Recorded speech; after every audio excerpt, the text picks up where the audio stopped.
That's how it started. I would watch movies and I would see these great stars on screen, and I'd start to do them. I'd do them for people that came in for seats. If there was a gangster picture playing with Eddie G. Robinson and a couple came in, I'd say, all right, the three of us are going down this aisle, but only one of us is coming back. Yeah, see? Or if it was a spooky picture, I'd say, no, I'm sorry to say there are no seats in front, but I'll be most happy to put you in a box. Yes, indeed. Good evening, lady love. Permit me to kiss you on the varicose vein. I'd fly around the theater for days. And leave droppings. Ding, ding, ding, ding, ding. Oh, I love to do this. Backwards. Or if it was a Western movie with John Wayne, I got seats for you pilgrims on the other side of that pasture. But you gotta be careful, though, because there's a lot of caca between here and there. Walk this way. Or if it was a romantic comedy kind of picture, yes, I've got seats for you upstairs, downstairs, any way you'd like. Just come with me, yes, indeed, any way you'd like. Yes, Judy, my neck, I can't move my neck. I wish I could move my neck. And that's how it all started. I got fired from that job. It happened when Kiss of Death was playing with Richard Widmark. I was working the balcony, and an elderly lady in a wheelchair came in. I'm a big man. I pushed her right down the stairs. 9 flights. She just kept rolling and rolling. Those are my violent beginnings. That's how I got to be all the people I am today. I was into movies. I just loved movies, loved movie stars. And I just think now with this new process of decolorization, get to see all my favorite movies in black and white.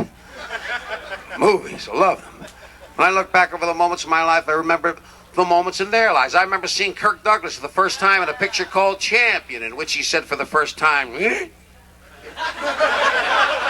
I remember Lee Marvin in The Dirty Dozen when he said, yeah, you would tell the captain that house is going to be ours by sunrise. You better believe it, Pally. Dustin Hoffman in The Graduate. Oh, what are you doing, Mrs. Robinson? I can't. I got a cold in the ship. I got to go to Miami. Charlie Bronson in Death Wish. Hey, what's wrong with you? What are you, stupid? I'm a killer.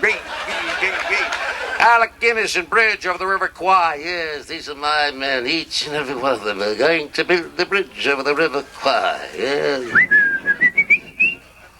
Imagine all those guys in the same movie together. I remember Telly Savalas and Birdman of Alcatraz when he said, hey, Birdman, show me a bird. Who loves you, baby? Hey, I'm a happy camper. Just got my new Players Club card. Hey, I'm a smart man. Smart because I follow the philosophy of that great Greek orator, Demosthenes, who achieved fame when he walked along the Aegean Sea, filled his mouth with pebbles, and uttered the immortal phrase, who loves you, baby? I remember George C. Scott and Pat when he said, I'm a general of the United States Army and I'm an American. There's one thing I can't stand is to hear fellow Americans say things like, whatever happened to all our great men like the Washingtons, the Jeffersons, the Jacksons, and the Taylors? Well, I'll tell you what happened to them. They became wide receivers for the NFL. I'm an American and I'm a fighter. But that doesn't mean I'm not a lover. Let me tell you about last evening.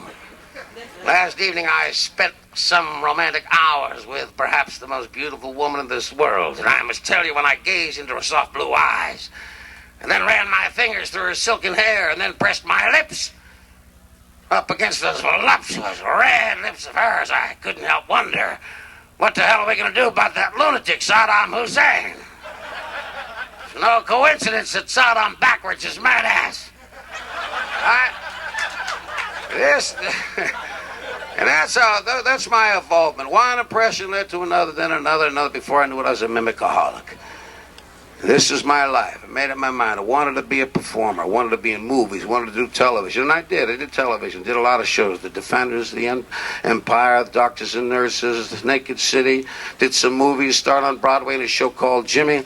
But it wasn't until 1966 that things really started to happen for me, and that's when I appeared in a costume that belonged to a character called the Riddler. And I love it. I love the recognition I get. I mean, to this day, I don't care where I am. People will spot me from across the room and yell out, "Hey, it's the Joker." They do. They do. They always say it's the Joker. But some people stopped me in the hotel last night. They asked me if I'd mind taking a picture. And I said, "Sure, are you kidding? I'll be happy to." So they handed me their camera, and 4 of them stood there looking, smiling at me. And I do love this recognition, and the Riddler will always be an important part of my life, because a lot of terrific things, nice things started to happen to me after I was seen as the Riddler. People began to ask me if I ever studied ballet or dancing, because I made the Riddler move like a dancer. It was to show that he had energy, loved life, that kind of thing. I never studied dancing or ballet. What happened was, when I put on the green underwear and took a look in the mirror, I figured I better keep moving. I don't want to give anybody a chance. I remember one day at the studio, I just put on my green underwear with the black question marks all over, the purple shoes, the purple mask, and purple belt. And a friend of mine spotted me and said, Frank, you working? Anyway, that's always going to be... and you talk about the power of television, because the day after that show was on the air, I was on that first show. The day after, I signed a contract to headline Vegas for 15 years, and I did. I headlined the Conga Room at the Sahara Hotel in Las Vegas for 15 years. I had 37 musicians on stage. The room sat 1,500 people, held kinds of lighting equipment, sound equipment, and I thought, someday I want to appear at the Hilton Hotel in Chicago at the Hero Supercon, or the Superhero Con. Thank you very much.